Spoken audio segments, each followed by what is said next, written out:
La tension artérielle idéale pour les seniors est un sujet délicat et multifactoriel. En raison des changements physiologiques associés au vieillissement, des ajustements dans les objectifs de tension artérielle sont souvent nécessaires. Ce texte explore les particularités de cette gestion, en s'appuyant sur des recherches récentes et des recommandations médicales.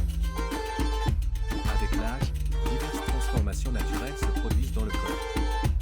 Bien que les adultes soient souvent encouragés à maintenir une pression artérielle de 120/80 mmHg, cette valeur n'est pas toujours adaptée aux seniors. Les artères deviennent moins élastiques, ce qui peut entraîner une augmentation de la pression artérielle. Par ailleurs, les modifications dans la fonction rénale et les hormones qui régulent la tension ajoutent à cette complexité.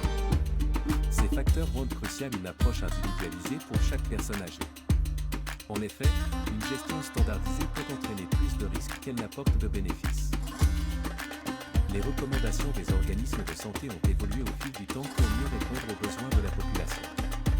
En 2017, l'American College of Cardiology, ACC, et l'American Heart Association, AHA, ont fixé à 130/80 mmHg le nouveau seuil d'hypertension artérielle pour tous les adultes, y compris les personnes âgées. Avant cette révision, une pression systolique entre 140 et 150 mmHg était généralement jugée acceptable pour les seniors. Mais ce changement a suscité des débats, car abaisser la tension artérielle des personnes âgées à ce niveau peut comporter certains risques. Pour évaluer les effets de cette nouvelle norme, plusieurs études se sont penchées sur les implications d'un contrôle strict de la tension artérielle chez les individus plus âgés. L'étude SPRINT menée en 2015 a apporté des informations essentielles. Les participants âgés ayant maintenu une pression systolique inférieure à 120 mmHg ont vu leur risque d'événements cardiovasculaires graves diminuer significativement. Toutefois, cet avantage s'accompagnait de problèmes notables, hypotension, déséquilibre électrolytique et dommages rénaux aigus figuraient parmi les effets secondaires. Une autre étude de grande envergure, publiée en Chine en 2021, a corroboré ces résultats tout en révélant que ce contrôle strict de la tension artérielle pouvait réduire la mortalité globale. Cependant, elle a également souligné l'importance d'évaluer le contexte global de chaque patient, en tenant compte des inconvénients potentiels liés aux traitements intensifs.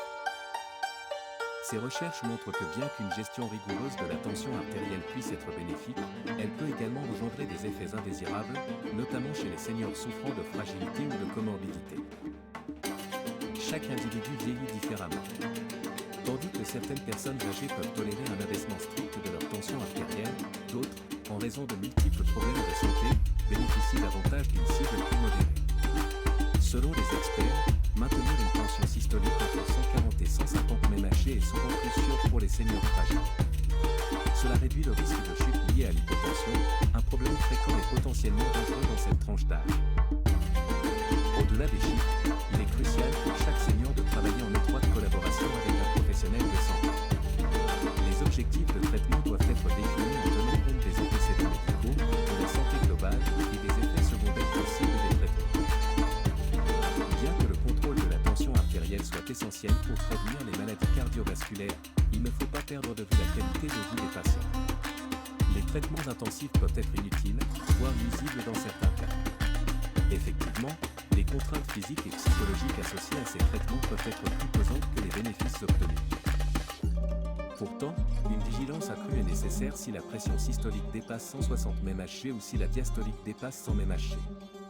À ces niveaux, le risque de complications graves augmente et une intervention médicale rapide s'avère indispensable. La gestion de la tension artérielle chez les personnes âgées exige un équilibre délicat entre le contrôle des risques cardiovasculaires et la limitation des effets indésirables des traitements.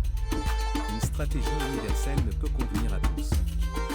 Chaque patient doit donc bénéficier d'une évaluation approfondie et d'un suivi personnalisé, en collaboration étroite avec des professionnels de santé.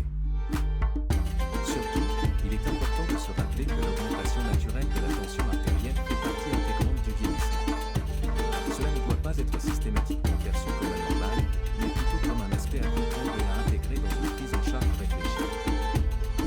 En fin de compte, atteindre la tension artérielle idéale, c'est surtout préserver la qualité de vie et offrir aux seniors une trajectoire de vieillissement sereine et en bonne santé. Collaborer régulièrement avec un médecin permet d'ajuster les stratégies en fonction des besoins individuels et d'éviter les complications tout en optimisant le bien-être général.